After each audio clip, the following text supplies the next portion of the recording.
Selamat pagi Sobat Humas Polri, hadir bersama kami perdana dalam acara Tripod Polda Kepulauan Bangka Belitung bersama saya Bribda Tarisha dan saya Bribda Anissa. Hari ini kita akan bahas seputar penerimaan anggota Polri untuk tahun anggaran 2025 yang akan segera dibuka kembali oleh Kepolisian Republik Indonesia. Tentunya ini berita yang baik untuk Sobat Humas Polri yang ingin bergabung di Korps Bayangkara. Untuk itu hari ini kita akan bahas lebih banyak lagi. Dan saat ini sudah ada bersama kita di podcast Tribrata, yakni Bapak Kabang Dalpers Biro SDM Polda Kepulauan Bangka Belitung, yakni Bapak AKBP Arif Purniatan SIKMM. Selamat pagi Bapak. Silakan memperkenalkan diri Bapak. Terima kasih, perlu saya perkenalkan diri. Di sini nama saya Arif Purniatan. Sekarang saya menjabat sebagai Kepala Bagian Pengendalian Personil Biro SDM Polda Kepulauan Bangka, di mana daripada tugas saya utamanya terkait ada penyediaan personil rekrutmen Polri, khususnya sedang menyiapkan di tahun 2025. Dan tentunya Sobat Humas Polri yang di rumah pastinya mau tahu bagaimana apa saja kategori penerimaan Polri yang dibuka tahun anggaran 2025 nanti, Bapak bisa dijelaskan? Terima kasih Mbak. Untuk tahun 2025 Polri akan menerima anggota penerimaan ada dari berbagai macam sumber. Yang pertama itu ada SPSS, kemudian ada Akpol, ada Bintara, dan ada Tamtama. Perlu saya jelaskan untuk SIPSS secara umum bahwa diterima bersumber daripada lulusan sarjana, sedangkan Akpol dan Bintara lulusan SMA. Tamtama juga bisa menggunakan lulusan SMA. Baik Bapak, jadi untuk penerimaan pada tahap seleksi jalur SIPSS itu dari jalur sarjana ya Pak, sedangkan Bintara maupun Akpol itu dari lulusan SMA. Dan untuk persyaratannya di setiap kategori ini apakah sama atau berbeda Pak? Bisa dijelaskan Bapak? Setiap tahunnya item-item yang diteskan itu belum mengalami perubahan, tetapi isi daripada materi yang dilaksanakan tes tentunya akan mengalami beberapa perubahan. Hal ini bisa disebabkan karena mengikuti perkembangan zaman, sehingga hal-hal yang diteskan itu akan lebih aktual. Demikian. Siapa Pak? Baik, langsung saja Bapak, untuk tahun anggaran 2025 ini sendiri, kuota untuk Polda Bangka Belitung ada berapa Pak? Baik dari Akpol, SIPSS, Bintara maupun Tamtama Polri. Sebagai gambaran untuk 3 tahun terakhir, bahwa SIPSS itu diterima 2 orang, khususnya untuk wilayah Bangka Belitung ya, sedangkan Akpol 4 orang yang terdiri dari 3 pria, 1 wanita, kemudian Bintara sebanyak 444 orang, Tamtama 29 orang. Sedangkan tahun 2023 SIPSS itu ada 2 orang, Akpol 4 orang, Bintara ada 449 dan Tamtama 44. Sedangkan tahun 2024 SIPSS ada 2 orang, Akpol ada 5 orang, Bintara ada 135 orang, sedangkan Tamtama ada 23 orang. Untuk kuota tahun 2025 belum ditetapkan oleh Mabes. Tentunya kita senantiasa berkoordinasi untuk menunggu berapa jumlah kuota dari masing-masing rekrutmen tersebut untuk tahun 2025. Dan biasanya itu didapatkan ketika sudah selesai melaksanakan tahapan seleksi. Berarti untuk saat ini belum ditentukan ya Pak? Belum ditentukan, belum ada ketentuan, dan tentunya kita akan menunggu informasi tersebut setelah tahapan seleksi dari masing-masing rekrutmen. Bapak bisa dijelaskan kembali tingkat partisipasi untuk Bangka Belitung sendiri pada penerimaan tahun lalu dan di tahun 2025 sendiri, apakah ada target khusus? Terima kasih. Jadi di sini untuk beberapa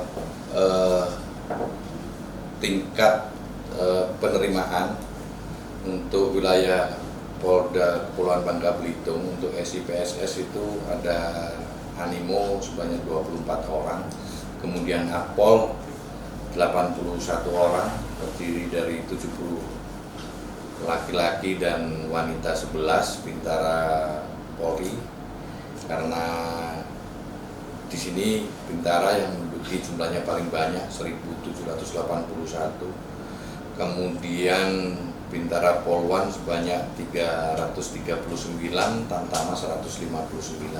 Tentunya dari semua pendaftar ini kan akan mengikuti seleksi yang sudah ditentukan. Harapannya ke depan para pendaftar lebih banyak lagi, sehingga bibit-bibit unggul yang memang kita inginkan untuk menjadi personil Polri dapat kita dapatkan dengan lebih baik lagi. Baik Pak, berarti proses seleksi atau tahapannya itu cukup banyak ya Pak yang akan dilalui oleh para peserta nantinya? Diharapkan begitu, sehingga dengan sistem yang lebih terbuka lagi, bersih, transparan, akuntabel, dan humanis, kita dapat menjaring potensi-potensi dari pemuda-pemuda di Bangka Belitung ini menjadi anggota Kepolisian Negara Republik Indonesia menjadi lebih baik lagi tentunya. Siap Bapak, terima kasih atas jawabannya. Baik Bapak, jadi begitu banyak proses yang akan dilalui oleh para peserta nantinya. Memang ada beberapa seleksi, beberapa tahapan dalam kegiatan seleksi tersebut yang meliputi pemeriksaan administrasi, kemudian pemeriksaan kesehatan, di mana pemeriksaan kesehatan itu ada kesehatan tahap 1, kesehatan tahap 2. Kesehatan tahap 1 itu meliputi cek fisik secara di luar, bagian luar. Kemudian untuk yang tahap 2 bagian dalam, kesehatan bagi dalam. Kemudian ada pemeriksaan psikologi, seleksi psikologi. Kemudian ada akademik, ada uji kesemaptaan jasmani. Kemudian hasil daripada psikologi tersebut ada wawancara, dan kemudian yang terakhir ditentukan sidang akhir. Dan selanjutnya izin bertanya Bapak, bagaimana pihak Biro SDM sendiri memastikan bahwa proses seleksi ini berjalan transparan sesuai prinsip betah, bersih, transparan, akuntabel, dan humanis, Bapak? Terima kasih Mbak. Untuk melaksanakan prinsip tersebut, dalam setiap tahapan kegiatan proses seleksi kita ditemani atau kita mengundang atau bahkan kita diawasi oleh yang pertama PAM internal. PAM internal tentunya dilaksanakan oleh Bitpropam, kemudian ada WAS internal yang dilaksanakan oleh Inspektorat, dalam hari ini Itwasda. Kita juga menggandeng dalam pelaksanaan tahapan seleksi tersebut ada WAS eksternal, baik itu mulai dari LSM, kemudian untuk kesehatan sendiri kita menggandeng dari dokter-dokter dari luar yang tergabung dalam ID, sehingga harapannya seleksi benar-benar dapat dilaksanakan dengan apa adanya sesuai mekanisme, bersih, transparan, akuntabel, dan humanis. Baik, ternyata kalau secara prosedur itu sudah termasuk transparan ya teman-teman. Ya, harapannya begitu, karena dalam kita ada program juga One Day Result, dalam artian begitu hasil tes dalam 1 hari sudah ada hasilnya dan disampaikan kepada peserta seleksi. Berarti bisa dilihat dari situ ya Pak, ketransparannya untuk tahapan seleksi ini. Betul sekali, karena masing-masing peserta juga akan dapat langsung menilai, langsung melihat berapa nilai yang dia dapatkan, berapa temannya, dan langsung disidangkan pajaknya sehingga dia bisa tahu dia yang bersangkutan ranking berapa. Baik Pak, berarti proses seleksi ini dilakukan benar-benar secara transparan ya Pak. Misalnya dari hasil setiap tahapan seleksi itu langsung ada hasilnya pada saat tes itu 1 hari langsung ada ya Pak. Nggak menunggu misalnya berhari-hari baru ada hasilnya. Berarti begitu transparan pada saat seleksi ini. Dan izin Bapak, kan seperti tahun-tahun sebelumnya, apakah ada program seleksi bagi Bintara Proaktif yang memiliki keahlian khusus nih Bapak? Betul sekali Mbak. Beberapa tahun kemarin Polda Babel khususnya itu ada rekrutmen proaktif di mana kita menjaring untuk calon-calon yang mempunyai keahlian khusus, misalnya dalam bidang olahraga, yaitu kemudian taekwondo, pencaksilat, karate, atletik, renang, menembak, dan MTQ. Ada juga yang hafiz Quran. Hafalan Quran. Hafalan Quran itu beberapa sudah kita laksanakan, tidak harus 30 juz, mungkin ada yang 10 juz, ada yang 20 juz. Yang bersangkutan tersebut kita adakan pelatihan di mana sehingga dapat mengikuti seleksi tersebut dan hasilnya memenuhi syarat. Nah, apa bakal ditugaskan sama Pak atau ditugaskan khusus sesuai dengan keahliannya? Gimana? Tentunya yang bersangkutan akan ditugaskan yang sesuai dengan bakatnya tersebut. Misalnya hafiz, tentunya ada Biro SDM yang Watpes, seperti itu. Kemudian apabila ada keahlian lainnya, misalnya bela diri tersebut, mungkin ada pertandingan ataupun perlombaan, tentunya bisa kita ikutkan di ajang-ajang regional maupun nasional, demikian. Izin Bapak, mereka ini juga dalam hal pentahapan setiap seleksi itu diikuti sama dengan yang umumnya. Tentunya sama. Makanya dari Rekpro itu kita proaktif menyiapkan yang bersangkutan untuk dapat mengikuti proses seleksi yang ada. Bahkan kemarin kita ada peserta polwan yang disabilitas karena kemampuannya di bidang psikologi, dia mempunyai nilai cum laude, mempunyai kekurangan di satu sebelah tangannya, tetapi kita persiapkan untuk dapat mengikuti seleksi dengan baik sehingga memenuhi syarat, semuanya memenuhi syarat. Dan seperti kita ketahui ada beberapa tahapan yang bakal dilalui dalam seleksi ini. Tentunya bisa disampaikan Bapak apa saja persiapan yang sebaiknya dilakukan oleh para calon penerimaan anggota Polri tahun ini. Terima kasih. Sebenarnya tadi sudah saya sampaikan ketika ada item-item dalam proses seleksi. Ketika administrasi berarti kita harus menyiapkan administrasinya dong. Kemudian ketika ada pengujian kesehatan juga kita harus menyiapkan kesehatan, baik itu kesehatan luar maupun kesehatan dalam. Kemudian hal ini bisa dilaksanakan dengan kita para peserta ini untuk pemeriksaan kesehatan secara mandiri dulu, baik itu di dokter-dokter luar ataupun dokter-dokter yang sudah biasa melaksanakan uji kesehatan, baik itu luar maupun dalam tentunya. Kemudian karena ada tes kesemartaan jasmani berarti harus latihan fisik. Item daripada proses kesemartaan mungkin mulai dari kesemartaan A itu ada lari, kemudian kesemartaan B ada pull up, sit up, shuttle run, bahkan renang juga harus dilatih.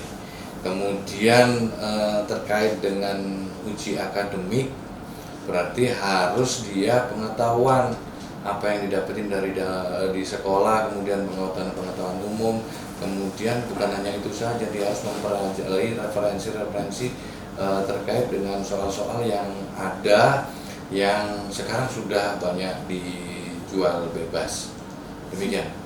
Baik, itu mungkin sedikit tips dari Bapak Kabagdal Pers kepada rekan-rekan Sobat Polri di rumah yang akan mempersiapkan diri menjadi calon penerimaan anggota Polri tahun ini.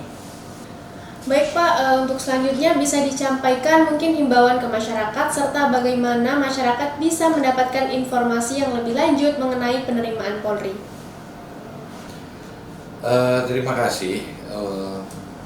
Apabila ada masyarakat yang berkeinginan anaknya atau orang tuanya, memang utamanya anaknya ini, kalau memang benar-benar ingin mendaftar sebagai personil Polri, tentunya harus disiapkan dengan baik. Kemudian terkait dengan informasi terkait penerimaan, Biro SDM itu mempunyai sarana untuk melihat. Yang pertama itu ada di www.penerimaan Polri itu secara umum. Kemudian Polda Babel sendiri itu ada beberapa platform media sosial yang bisa menjadi sarana komunikasi untuk mencari informasi terkait dengan penerimaan. Ada Instagram, kemudian YouTube, ada Facebook, ada TikTok. Kita juga punya telepon terkait seputar menerima pengaduan, seputar pertanyaan terkait penerimaan. Mungkin bisa dicatat 0856 0938 0927. Tentunya nomor tersebut juga pastinya apabila ada yang masuk akan kita respon. Kemudian dalam proses rekrutmen, Polri khususnya Polda Kepulauan Bangka Belitung menganut sistem bersih, transparan, akuntabel. Ini tidak bisa diintervensi dari pihak manapun, karena masyarakat maupun peserta bisa melihat langsung nilainya yang ada. Kemudian waspada apabila ada oknum-oknum yang mengaku bisa meloloskan atau meluluskan dari salah satu peserta seleksi Polri tersebut, jangan percaya itu. Itu karena yang bisa meluluskan ya para peserta sendiri. Makanya siapkan proses seleksi yang ada dengan baik. Terima kasih, Mbak. Baik Bapak, terima kasih atas jawabannya. Nah, untuk Sobat Polri yang ada di rumah, jika Anda ingin mendaftarkan diri sebagai calon anggota Polri tahun anggaran 2025, jangan lupa untuk terus pantau akun sosial media, yakni IG Humas Polda Kepulauan Bangka Belitung dan Biro SDM Polda Bangka Belitung. Dan jangan lupa jika ingin menanyakan informasi lebih lanjut mengenai pendaftaran, bisa hubungi nomor yang tertera di bawah ini. Dan baik Bapak, saya ingin bertanya pertanyaan terakhir, ya ini mengenai apakah akan diadakan lagi penerimaan calon anggota Polri khususnya bagi penyandang disabilitas? Pak. Untuk ada atau tidaknya kita akan menunggu daripada petunjuk dan arahan dari Mabes Polri. Untuk Repro yang jelas untuk tahun depan ada dari Bakomsus Pertanian. Yang untuk disabilitas tentunya bila ada petunjuk akan kita laksanakan kembali. Baik, berarti ternyata belum tahu ya Pak, bagaimana adakah penerimaan calon anggota Polri khususnya yang bagi penyandang disabilitas. Dan baik Sobat Polri, cukup banyak informasi yang telah disampaikan dan cukup jelas oleh Bapak Kabagdal Pers AKBP Arief Kurniatan SIK MM. Dan tentunya kami mengucapkan terima kasih kepada Bapak karena sudah menyempatkan hadir dalam acara Tribrata Podcast ini. Kami dari tim Tribrata Podcast mengucapkan terima kasih dan sampai bertemu di episode selanjutnya. Sampai jumpa dan salam presisi.